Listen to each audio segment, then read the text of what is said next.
Hello friends, तो स्वागत है फिर से एक नए वीडियो में आपके अपने यूट्यूब चैनल लव मोबाइल में। तो एक थोड़ा शायरी आ रहा है मुझे, मैं बोलता हूँ। मैं मार्केट में नई मूंगफली आने से पुरानी मूंगफली की कीमत नहीं कम थी, ऐसा ही कुछ करके एक शायरी है। तो आज इस वीडियो में आपको देखने के लिए मिलेगा। और क्या है इस वीडियो में आप कंप्लीट देखना और अपने भाई को सपोर्ट करना। जो भाई हमारे चैनल पे नया है ना, चैनल को सब्सक्राइब करना, वीडियो को लाइक करना, एक प्यारा सा कमेंट करना। थंबनेल में जैसा देख ही लिया होगा आपने क्या चलने वाला है इस वीडियो में, ठीक है। तो कंप्लीट वॉच करना, बहुत कुछ सीखने को मिलेगा इस वीडियो में। अगर आप वीडियो स्किप करोगे तो बहुत कुछ मिस करोगे, ठीक है। तो don't miss this video, complete देखो, बहुत कुछ सीखने को मिलेगा, ठीक है। तो चलिए वीडियो करते हैं स्टार्ट। तो चलिए करते हैं वीडियो को शुरू। तो देखिए अभी स्टेप बाय स्टेप देखना है। ये हमारे पास जो फोन है Vivo Y31 5G मॉडल है।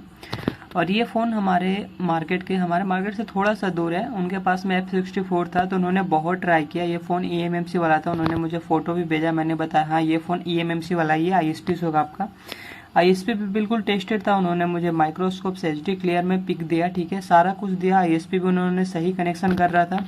मैं भी अल्ट्रा व्यूअर लेकर ट्राई किया, बट उनके पास ये फ़ोन कनेक्ट नहीं हुआ। बहुत उन्होंने कोशिश किया, ठीक है। और फाइनली में रिजल्ट क्या हुआ, फ़ोन डेड हो गया, ठीक है। अब फ़ोन डेड क्यों हुआ जो मैं बताता हूँ। चलिए अभी सबसे पहले देख लेते हैं इस फ़ोन के अंदर में FRP भी है नहीं, देख सकते हो FRP का सिंबल है, ठीक है। और ये आप जैसा कि देख सकते हो इंटरफेस है, ये पता चल रहा है एंड्रॉयड वर्जन 16 है इस फ़ोन के अंदर में, ठीक है।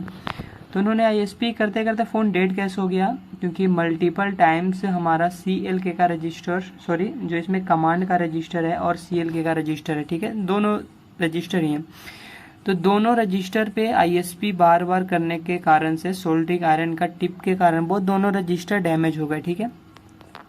आपको भी पता है कि रजिस्टर पे ज़्यादा टाइम में सोल्डरिंग आयरन से जंपर करते हैं तो उसका वैल्यू डिसबैलेंस होता है, उसके कारण वो फ़ोन को डेड कर देता है, ठीक है। तो सबसे पहले तो क्लॉक वाला रजिस्टर डैमेज हो गया। तो क्लॉक का रजिस्टर का तो आपको पता है, अगर हम सामने सामने जंपर मार दें तो वो काम बन जाता है, ठीक है। लो वैल्यू रजिस्टर रहता है, वो फ़ोन ऑन हो जाएगा, ठीक है। बट इसमें कमांड का रजिस्टर डैमेज हो गया, ठीक है। तो देखिए स्टेप बाय स्टेप आपको बताता हूँ हमने इसमें क्या क्या भी काम करा है। देखिए PD2511F इसका मॉडल नंबर है, मदरबोर्ड पे आपको दिखाता हूँ। और इस फ़ोन का आप eMMC का पार्ट नंबर देख लो। अगर ये वाला eMMC आपके फ़ोन में लगा हुआ है तो समझ लेना ये eMMC है, UFS नहीं है, ठीक है। ध्यान देना आप इस चीज़ पे, पार्ट नंबर देख लो, सेम टू सेम आप मैच कर लेना। अब यहाँ पे थोड़ा सा देखिए, बहुत सारा काम मैंने अच्छे तरीके से इसको किया है थोड़ा, ठीक है, आपको दिखाता हूँ मैं। यहाँ पे आप देख सकते हो कि क्लॉक का जो लाइन है, ठीक है, जैसा कि आपने ISP आपके पास होगा, ये क्लॉक का जो बीच में कमांड का ये रजिस्टर है, ठीक है। क्लॉक को मैंने आपस में जंपर करके एक ऊपर वायर लेके आया हूँ, देख सकते हो। ISP मैं ऊपर में ही करने वाला हूँ इसका। और कमांड का रजिस्टर नीचे ना लगाने के बजाय मैं ऊपर eMMC पे लगा, क्योंकि ये जो रजिस्टर है 10 किलो ओम्स का यहाँ पे लगा हुआ रहता है कमांड का लाइन में। ये छोटा था और इस साइज का मुझे रजिस्टर मिला नहीं 10 किलो ओम्स का, तो मैंने थोड़ा सा बड़ा साइज का रजिस्टर था, उससे सीधा eMMC पे ऊपर लगाया हूँ, ठीक है। तो जो आपको रजिस्टर दिख रहा है वो हमारा रजिस्टर है कमांड का, और CLK को मैंने डायरेक्ट करके डायरेक्ट सुपर पॉइंट लेके आया। और ये जो आपको साइड में सबसे दिख रहा है ये डाटा का लाइन है हमारा, ठीक है, 3 लाइन, क्लॉक कमांड डाटा। अब तीनों पे आपको GR चेक करवा देते हो, देख सकते हो 391 आ रहा है डेटा पे। और कमांड की साइड अभी हम जंपर लगाने वाले 396, और ये साइड हमारा क्लॉक है। कमांड पे जैसा पता है वन साइड 1.8 वोल्ट आता है और वन साइड हमारा कमांड का लाइन रहता है, तो हमें वोल्टेज के साथ में लाइन नहीं लगाना है, कमांड का जो डाटा का कमांड लाइन होता है उस पर हमें लगाना है, ठीक है। वोल्टेज वाले लाइन पे नहीं देना है, ये चीज़ ध्यान देना आप, ठीक है। अभी हम F64 से इसे कनेक्ट करने की कोशिश करेंगे। उन्होंने बहुत बार ट्राई किया, नहीं हुआ, तो चलिए एक बार हमें भी बनता है फर्स्ट की ट्राई करूँ। पहले ये फ़ोन तो डेड कंडीशन में था, तो मैंने इसका डेड रिकवर किया हूँ, ठीक है, क्लॉक कमांड रजिस्टर रिपेयर करके, ठीक है। अब चलिए यहाँ पे स्टार्ट करते हैं। सबसे पहले हम ISP करेंगे स्टेप बाय स्टेप। और आप लोगों से एक गुजारिश रहती है जो कि हर वीडियो में मैं कहता हूँ, जो भाई हमारे चैनल पे नए हैं हमारे चैनल को सब्सक्राइब करें, वीडियो को लाइक करें, एक प्यारा सा कमेंट करें, ताकि मुझे मोटिवेशन मिले और मैं आपके लिए अच्छी अच्छी वीडियो बनाऊँ। मैं मोटिवेट होता हूँ तब आपके लिए और अच्छी अच्छी कंटेंट लेकर आता हूँ, जिससे मुझे भी खुशी मिले, आपको भी बहुत कुछ सीखने को मिले, ठीक है। और इस वीडियो में मुझे थोड़ा सा आपसे डिस्कशन भी करना था। मैं क्लासेस से स्टार्ट करने वाला हूं, तो आप बताओ ऑनलाइन क्लासेस अच्छी रहेगी या फिर ऑफलाइन क्लासेस अच्छा रहेगा, ठीक है। आप बताओ किस में ज़्यादा अच्छा रहेगा, ऑनलाइन या ऑफलाइन, ठीक है। आपको भी पता है ऑफलाइन का एक अलग ही मज़ा है और ऑनलाइन का अलग ही मज़ा है, ठीक है। तो इस वीडियो पे देखते हैं कमेंट्स, कितने कमेंट्स ऑनलाइन के आते हैं, कितने ऑफलाइन का आते हैं, फिर मैं डिसीजन लूँगा कि क्या करना, ठीक है। और इस सोच रहा हूँ नेक्स्ट मंथ से स्टार्ट कर दूँ, ठीक है। तो आप लोग जल्दी जल्दी कमेंट करके बताना कि कौन बेटर रहेगा, ठीक है। और चलिए अब इस फ़ोन के बारे में बात कर लेते हैं। इस फ़ोन में आप देखो CPU भी डील हो चुका है, जैसा कि आप बायां साइड में देख सकते हो। इस पर CPU का भी काम हुआ है, ड्रिलिंग का, लेकिन उन्होंने पहले ड्रिल कर दिया था, ठीक है। ड्रिल करा कि जब कनेक्ट फ़ोन नहीं हुआ तो उसके बाद में इन्होंने हमसे पूछा कि ये कैसे होगा, कनेक्ट नहीं हो रहा फ़ोन। फिर मैंने बोला MMC का फ़ोटो भेजो। जब MMC का देखा, पार्ट नंबर से चेक किया तो ये फ़ोन MMC वाला था और उन्होंने CPU डील कर दिया था, ठीक है। तो ये चीज़ भी ध्यान देना है कि फ़ोन कोई भी CPU डील ना करे। ऐसा नहीं है कि अगर उसमें हमारा CPU लगा हुआ है लेटेस्ट वर्जन का तो UFS हो, MMC भी लग के आता है, ठीक है। ये चीज़ आप ध्यान देना, ठीक है। ये हमने एक लॉक कमांड डाटा कर दिया। चलिए अब ISP कनेक्ट करते हैं। ये वीडियो थोड़ा लंबा जाएगा, ठीक है। आप वीडियो को देखना, बहुत कुछ सीखने को मिलेगा। अभी बहुत कुछ मिला होगा आपको सीखने को, ठीक है। तो वीडियो को कंप्लीट देखना। बहुत कुछ जो रहता है मैं हाइड नहीं करता। मैं सोचता हूँ कि अगर आप हमें टाइम दे रहे हो, हमारे वीडियोस पे टाइम दे रहे हो, तो आपको कुछ सीखने को मिले, आपका टाइम वेस्ट ना हो। तो F64 को थोड़ा छोटा करते हैं और स्क्रीन रिकॉर्डिंग अभी मैं PC को ऑन करूँगा, ठीक है। अभी बस दिखाता हूँ फ़ोन को कनेक्ट कैसे मैं करूँगा।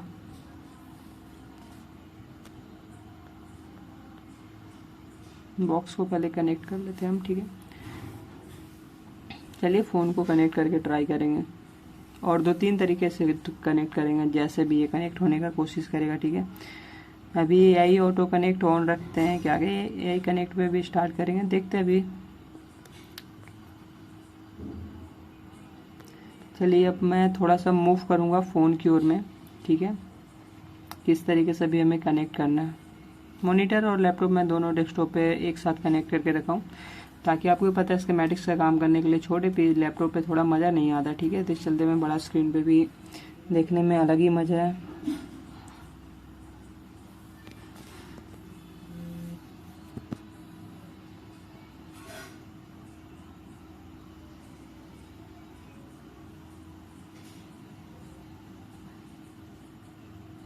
ये बॉक्स से कनेक्ट करते चलिए, ठीक है। और VCC यहाँ से स्टार्ट करने के बाद में कनेक्ट करेंगे और पहले भी करेंगे, दोनों मेथड ट्राई करेंगे। पर चलिए पहले थोड़ा स्क्रीन रिकॉर्डिंग हम ऑन कर लेते हैं। चलिए अब स्क्रीन रिकॉर्डिंग ऑन हो चुका है, ठीक है। अब स्टार्ट पे क्लिक करते हैं, AI कनेक्ट ऑन करते हैं, देखते हैं क्या होता है। AI कनेक्ट करने के बाद में कुछ रिस्पॉन्स है ये है या क्या है, नहीं है। स्टार्ट पे क्लिक करेंगे और यहाँ पे हम USB इंसर्ट करेंगे, देखते हैं क्या होता है प्रोसेस। देख सकते हो फ्लैश IC नॉट डिटेक्टेड, ऐसे ही करके यही वाला एरर ना जो बार बार आ रहा था, ठीक है। देख सकते हो यहाँ पे अभी पोर्ट क्वालकॉम का नहीं बना है। एक बार USB को फिर से रिकनेक्ट करके देखते हैं, पोर्ट बनना चाहिए यहाँ पे क्वालकॉम का, तब से में। हाँ, तो देख सकते हो क्वालकॉम का पोर्ट भी बन गया है। अब थोड़ा वेट करते हैं 2-4 सेकंड, ये कनेक्ट होता है नहीं होता है। थोड़ा वोल्टेज भी आप डाउन करके देखेंगे, कोई भी फायदा नहीं है। नोट कनेक्टेड, ठीक है।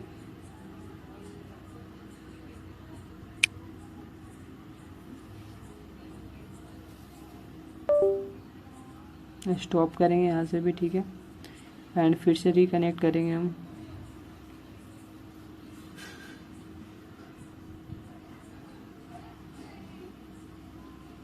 ये थोड़ा जब PC में स्क्रीन रिकॉर्ड होता है ना तो थोड़ा सा PC स्लो हो जाता है, कोई बात नहीं। चलिए फिर से स्टार्ट करते हैं इसे।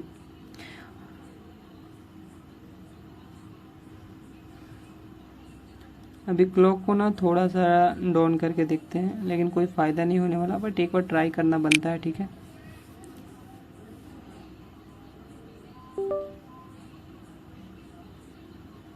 देखिए ड्राइवर क्वालकॉम का बना है। अभी भी ये कनेक्ट होता है नहीं होता है, देखते हैं। पूरा एंड तक देखना वीडियो। और ऐसा नहीं है कि ये Vivo Y31 5G F64 से कनेक्ट नहीं होता है। मैंने बहुत सारे फ़ोन भी किए हैं, ठीक है। Y31 eMMC वाला फ़ोन बहुत किया है मैंने, बट सारे कनेक्ट होते हैं। पर ये मॉडल कनेक्ट नहीं हुआ क्यों, ये मुझे नहीं पता है। अगर कोई और भाई भी इस मॉडल में फंसे होंगे तो आप इस वीडियो पे कमेंट करना, क्योंकि ये नॉर्मल रनिंग फ़ोन है।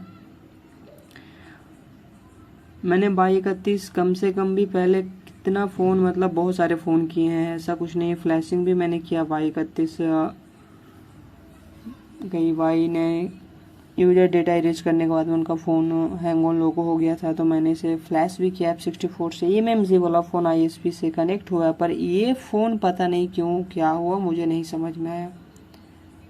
ये कैमरा हमारा माइक्रोस्कोप वाला डिस्कनेक्ट हो गया है। कनेक्ट करूँगा, कोई दिक्कत नहीं है, थोड़ा वेट करना।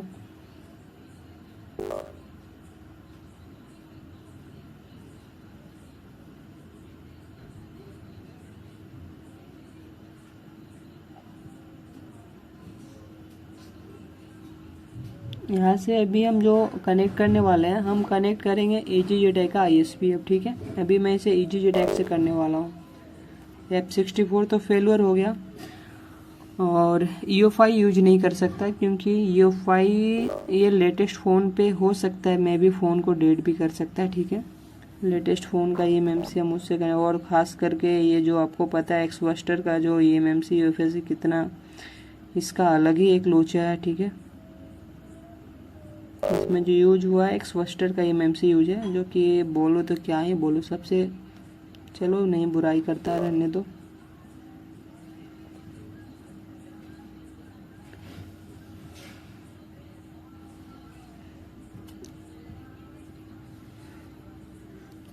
और उतना ही नहीं, इस फ़ोन में मैंने आपको बताना भूल गया, इस फ़ोन का EMMC भी निकाल के उन्होंने कनेक्ट किया था F64 बॉक्स के अंदर में, बट कनेक्ट नहीं हुआ। उन्हें लगा कि ये तो गया EMMC, बट जब फ़ोन में लगाने के बाद में दोबारा से फ़ोन हमारा ऑन हो गया, ठीक है। और EMMC निकाल के मैंने भी एक बार ट्राई किया था, उन्होंने भी किया, मैंने भी किया, क्योंकि ये फ़ोन डेड हो गया था। क्योंकि उन्होंने भी एक बार ट्राई किया था, तो मुझे लगा कि कहीं ना कहीं कुछ EMMC उन्होंने ढंग से नहीं लगाया हो सकता है कुछ मिसमैच हो, ठीक है। तो फिर दोबारा भी मैंने EMMC निकाला था, F64 के अंदर में कनेक्ट किया, बट ये कनेक्ट नहीं हुआ।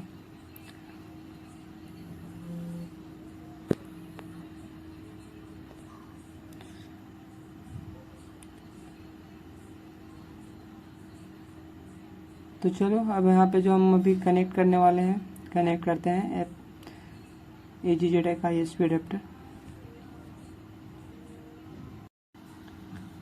तो भैया यहाँ पे तो हमारा जवाब दे दिया है F64, और अभी हम करने वाले हैं JTAG से ट्राई, और ट्राई करने के बाद हमें रिस्पॉन्स पता चलेगा कि हमारा काम होता है या नहीं होता है। क्योंकि यहाँ पे तो F64 ISP में भी फेलुअर रहा, और EMMC चिप ऑफ करने के बाद में भी फेलुअर रहा, ना ये डायरेक्ट अडेप्टर में कनेक्ट हुआ और ना ही ISP में कनेक्ट हुआ, ठीक है। अब F64 का देखते हैं, सॉरी EGJTAG का देखते हैं क्या सीन है, वो कनेक्ट कर पाता है या वो भी यहाँ पे फेलुअर होता है, ठीक है।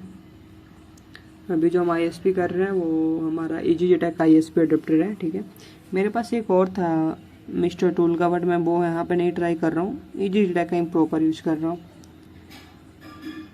क्योंकि ये Y31 मॉडल में पहले ऐसा मेरे साथ कभी नहीं हुआ है कि मुझे EGJTAG यूज करना पड़े स्पेशली इस मॉडल के लिए। क्योंकि ज़्यादातर अब EGJTAG का काम कब करता हूँ, जब मुझे लगता है कि ये फ़ोन JTAG से करना चाहिए, तब मैं इसका यूज करता हूँ, नहीं तो ज़्यादातर तो अभी F64 यूज हो रहा है। लेकिन F64 कभी कभी जो नहीं कर पाता है वो अपना EGJTAG बाखूबी बहुत अच्छे से प्यार से करता है, ठीक है। मानता हूँ वो थोड़ा सा पीछे है EGJTAG, लेकिन फिर भी कई बार कुछ काम ऐसे हैं जो नहीं कर पाता है F64, और उसको EGJTAG यूँ चुटकियों में कर देता है, ठीक है। कुछ चीज़ों में मैं बताऊँगा डिप्ली में, वो क्लासेस में क्या है। दोनों के बेनिफिट्स अपने अलग अलग है, जिनके पास दोनों है उनके तो मज़े हैं, बट जिनके पास नहीं है तो वो अपने देख ले, दोनों रख सकते हैं या एक रख सकते हैं, ठीक है। क्योंकि जब अपन पास दोनों होना तो एक अलग ही स्वैग है, ठीक है। ठीक है, ISP का थोड़ा सा टैपिंग कर देंगे, ठीक है। टैपिंग क्यों कर रहे हैं वो मैं बताता हूँ। ISP खींचाए ना, तार टूटे ना, ठीक है। ओके, देख सकते हो हमने टैपिंग कर दिया अच्छे से।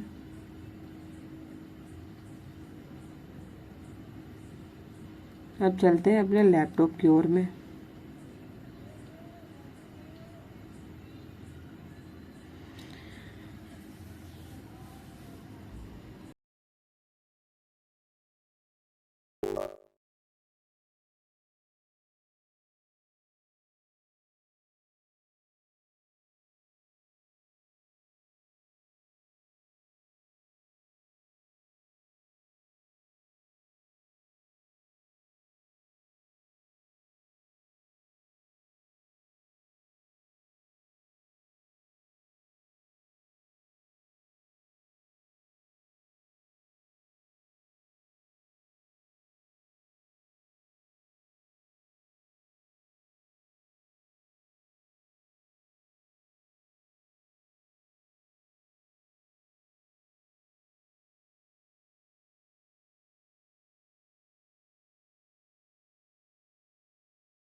अभी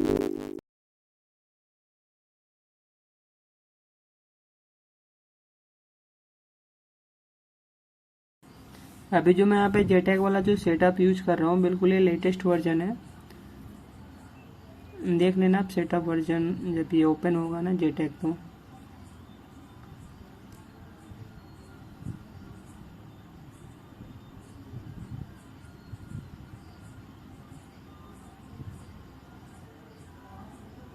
आपको यहाँ पे जाना है EMMC वाले टैब के अंदर में, ठीक है।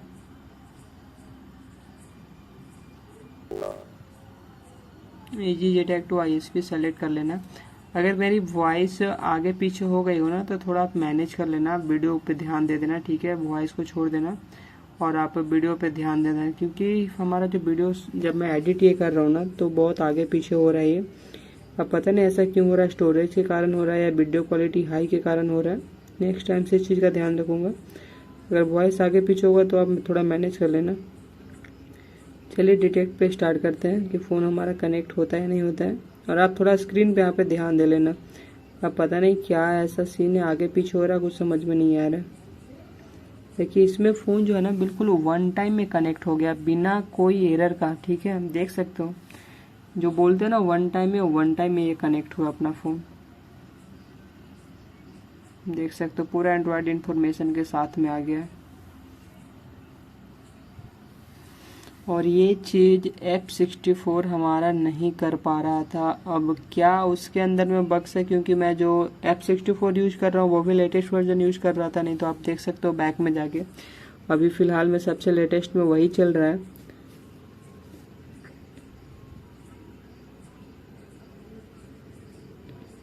लेकिन EG जेटेक का आप देख लो पूरा इन्फॉर्मेशन के साथ में कनेक्ट वन टाइम में बिना कोई एरर का, ठीक है।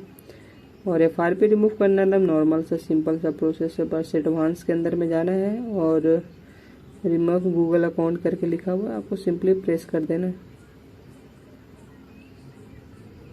प्रोसेस सारा आप देख रहे हो वीडियो में।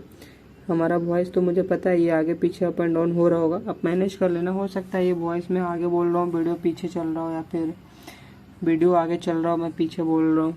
थोड़ा ध्यान इस पे थोड़ा सा ना मैनेज कर लेना।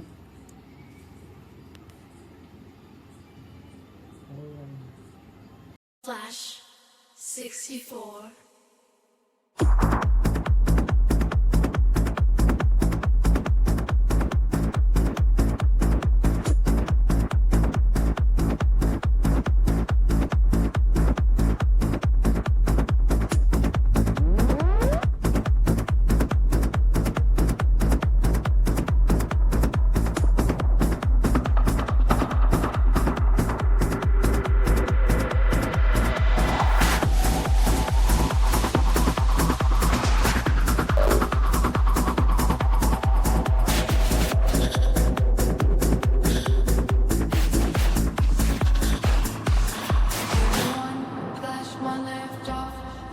see the stock, everyone.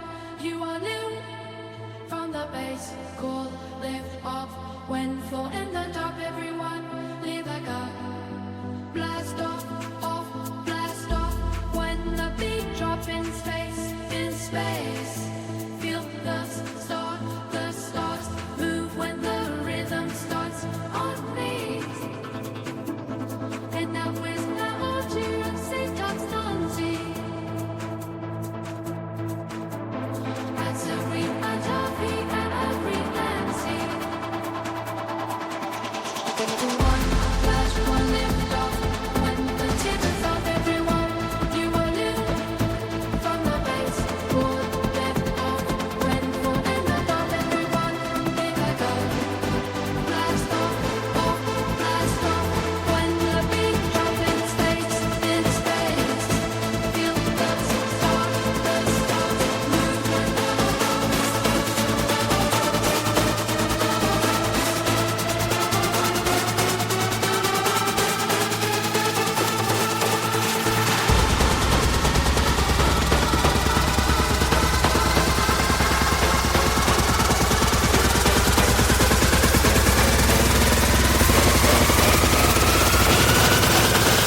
Feel the power.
देखिए यहाँ पे मुझे म्यूजिक डालने का तो शौक ज़रा भी नहीं है, क्योंकि मैं हर एक वीडियोस में मैं वीडियोस क्या बोलूँ, मैं म्यूजिक नहीं डालता। बट इस फ़ोन में ना वीडियो एडिटिंग करने टाइम में वॉइस बहुत आगे पीछे हो रहा था, ठीक है।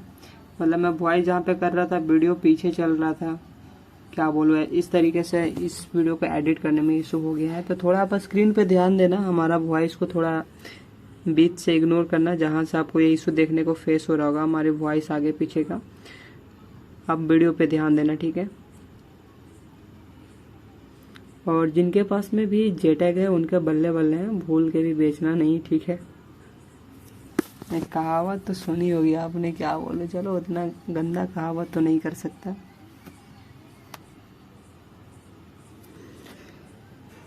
फ़ोन ऑन होने में थोड़ा टाइम लगता है, क्योंकि मैं इसमें 2 प्रोसेस होता है, मैं बताता हूँ। ये जो F64 वाला, सॉरी EG-टैग वाला जो सेटअप मैंने यूज़ किया ना, जहाँ से आपने रीसेट गूगल अकाउंट किया, वहाँ से जब फ़ोन हम रीसेट FRP करते हैं ना, तो यूजर डेटा भी रीच करता है, ठीक है, 2 पार्टीशन एक साथ में। इसके कारण से फ़ोन ऑन होने में टाइम लगता है, क्योंकि ये फ़ोन को फॉर्मेट भी करता है। बस स्किप करेंगे, देख सकते हो इसके अंदर से FRP रिमूव हो चुका है, सेटअप ऑफलाइन का ऑप्शन आ चुका है। तो आई होप ये वीडियो आपके लिए बहुत तो हेल्पफुल रहा ही होगा। बाकी अब रहा या नहीं रहा आप कमेंट में करके बताना, और प्यारा सा कमेंट करना, और आप बताना कि इस वीडियो से कुछ सीखने को मिला या नहीं मिला, ठीक है। आईफोन का कॉपी करने लग गया भाई, कोई बात नहीं, अच्छी बात है, अपडेट होना चाहिए। स्किप करेंगे।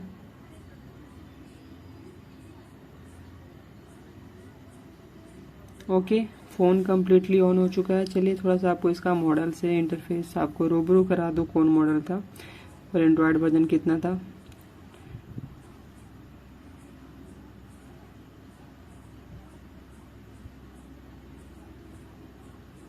देखो Vivo Y31 5G है, ठीक है। वर्जन सबसे नीचे में इसका वर्जन मिलेगा, बैक साइड में ही, ये ज़्यादा अंदर आ गए हम, एक बार बैक जाना पड़ेगा हमें, और सबसे नीचे स्लाइड करूँगा तो वर्जन मिलेगा। देखो एंड्रॉयड वर्जन 16, ठीक है। तो मिलते हैं नेक्स्ट वीडियो में एक नेक्स्ट टॉपिक के साथ में।